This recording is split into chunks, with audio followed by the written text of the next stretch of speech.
Hello students,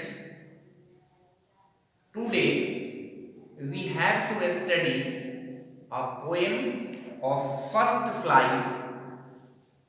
a tiger in the zoo. चिड़ियाघर में एक टाइगर। तो चिड़ियाघर में एक टाइगर के बारे में हम लोगों को स्टडी करना है, जानना है, और एक वैसा टाइगर जो कि जंगल में भी रहता है उसके बारे में हम लोग बात करेंगे। सबसे पहले जाने इस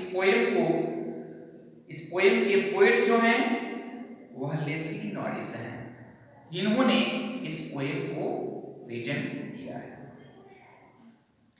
this poem contrasts a tiger in the zoo with a tiger in its natural habitat।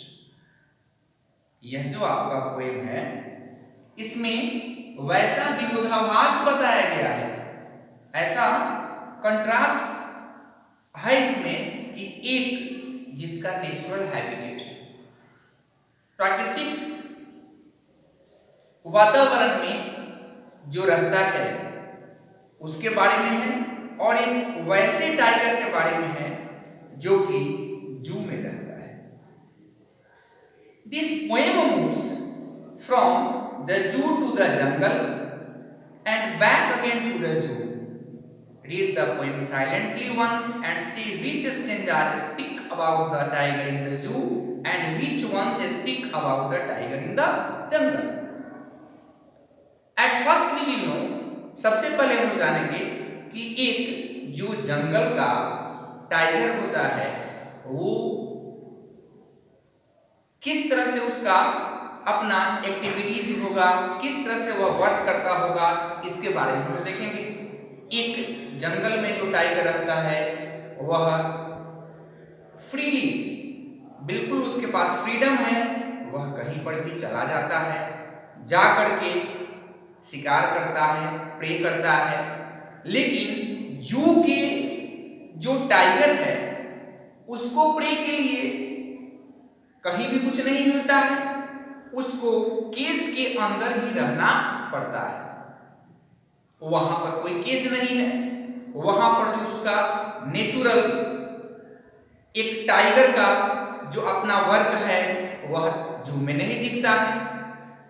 कैसे वह शिकार करता है छिप करके, एक हिरन का शिकार करता है, जू में वैसा नहीं कर पाता है।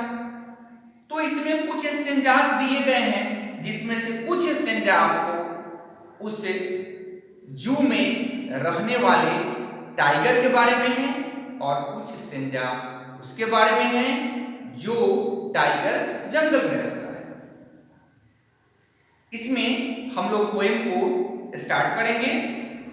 फर्स्ट है, he stalks in his vivid strips the few steps of his cage on pads of velvet quite in his quiet rage। He stalks, he it means कौन? वह टाइगर, वह परस्यू करता है, चलते रहता है, वॉक करता है। तो वॉक करता है तो उसके पास धारीदार एक अलग कलर का, विभिन्न कलर का स्ट्रिप्स है। बाघ को देखते हुएगा कि उसका जो कलर होता है ब्लैक होता है, ऑरेंज होता है, और वह अपने चमकदार इन धारीदार रंग में क्या करता है? चलते रहता है। The few steps of his cage, जो उसके पिंजरे के जो एरिया है उसी में वह चहलकदमी करते रहता है, यहां जाता है, वहां जाता है। और on pads of velvet quite, वह बिल्कुल शांत होकर के, जैसे वेलवेट का होता है, मखमली होता है, बहुत सॉफ्ट होता है, उसके पंजे सॉफ्ट हैं, वह जैसे ही चुपचाप मखमल के पगों से होकर के वह चलता है। और इन हिज क्वाइट रेज, और वह वहां पर क्या रहता है? रेज में भी रहता है, क्रोध में भी आता है और बिल्कुल शांत हो जाता है। जरा सोचिए कि क्रोध को भी वह रेज में आता है, एंगर में आता है, फिर भी वह शांत होता है। जबकि एंगर में आने के बाद लोग कुछ ना कुछ वैसा वर्क करते हैं जो अच्छा नहीं होता है। इसी में लोग गलत काम कर देते हैं। क्रोध आया, किसी को मार दिए, पीट दिए, तो इसके पास भी रेज है लेकिन उसमें वह शांत कर रहा है, अपने आप को वहां पर वह दबा करके रख रहा है। जो उसका नेचुरल दिखना चाहिए वो वहां पर उसको दिख नहीं रहा है। तो ये जो आपका स्टेंजा है यह किसके बारे में है? वैसे टाइगर जो कि जू में रहता है। अब हम लोग सेकेंड स्टेंजा को पढ़ेंगे। He should be lurking in shadows. He should be, it means whom? Then tiger. तो he should be lurking, lurking का मीनिंग हो जाता है कि किसी चीज को छिप करके इंतजार करना। Hidden, wait, छिप करके इंतजार करना। कहां पर? तो इन शैडोज में, इट मीन्स छांव में। छांव में बैठकर उसको क्या करना चाहिए? तो यह फॉरेस्ट के लिए है, वह वहां पर इंतजार करता है, वेट करता है। स्लाइडिंग थ्रू लॉन्ग ग्रास, और वह उस बड़े से घास से हो करके फिसलने लगता है। क्यों फिसलता है? Near the water hole where plump deer pass. वहां से वह आता है और वाटर होल के पास पहुंच जाता है, जलाशय के पास पहुंच जाता है, जहां पर आपको हिरन जो है वह आकर के, मोटे हिरन आकर के पानी पीने लगती है। उसी का वह इंतजार करता है कि वो आ जाए तो फिर मैं उसका शिकार कर लूं। लेकिन ऐसा उस पिंजरे के से ये टाइगर के साथ नहीं होता है, वहां का बाघ ऐसा नहीं कर पाता है। थर्ड स्टेंजा है, he should be snarling around houses at the jungle's edge. It means उसे, उस बाघ को क्या करना चाहिए? तो स्नार्लिंग करना चाहिए, वो उसका गुर्राना। यह बाघ का आपका साउंड है, ग्रोल विथ टीथ। वह क्या करता है? तो वहां पर उसको वह गुर्राता है, उसको गुर्राना वहां पर चाहिए। Around houses at the jungle's edge, घरों से होकर के जंगल तक, उसे गांव में वहां पर वह पहुंच जाता है। Bearing his white fangs, his clause, terrorising the village, वहां पर वह क्या करता है?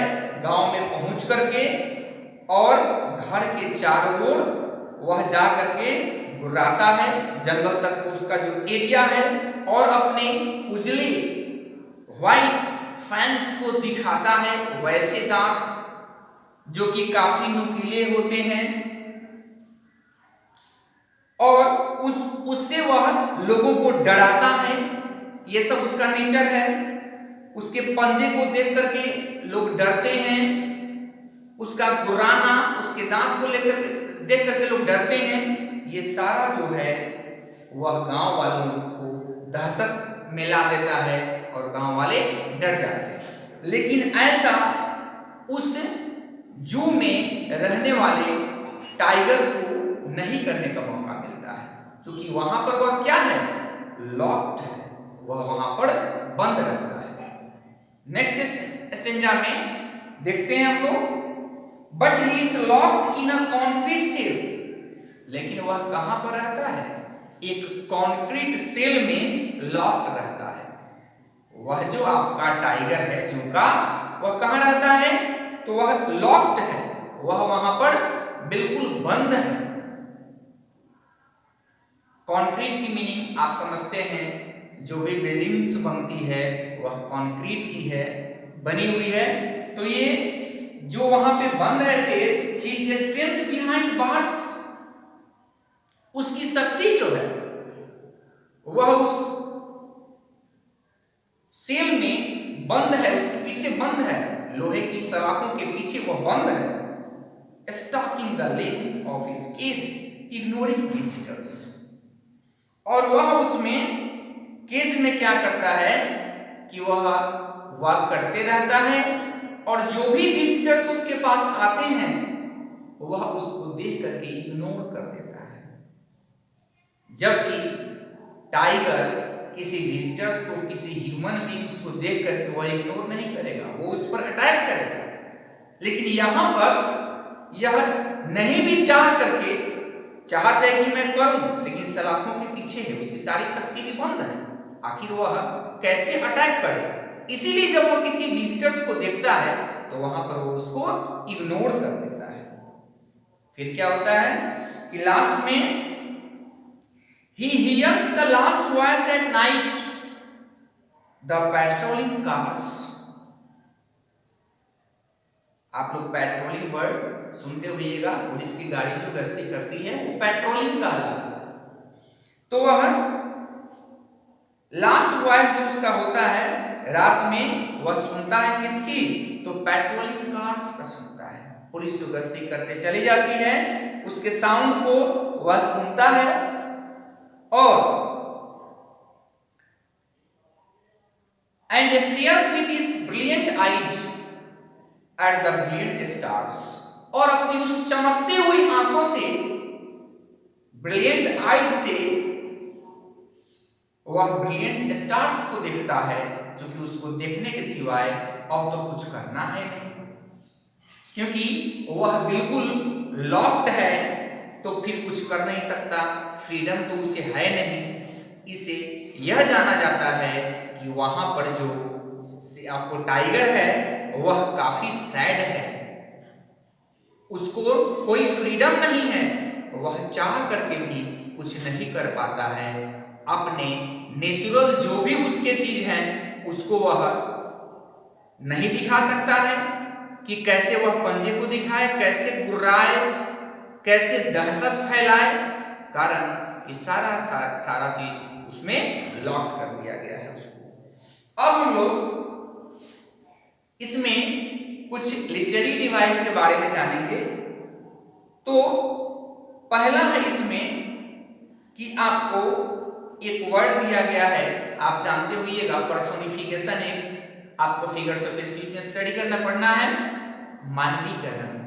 इसमें नॉन लिविंग थिंग्स को या लिविंग थिंग्स जब हम उसको उसका मानवीकरण कर देते हैं तो वह पर्सोनिफाइड हो जाता है। यहां पर हमने टाइगर के लिए भी यही का यूज किया है। पहला है पर्सोनिफिकेशन। दूसरा इसमें आपको इमेजरी है।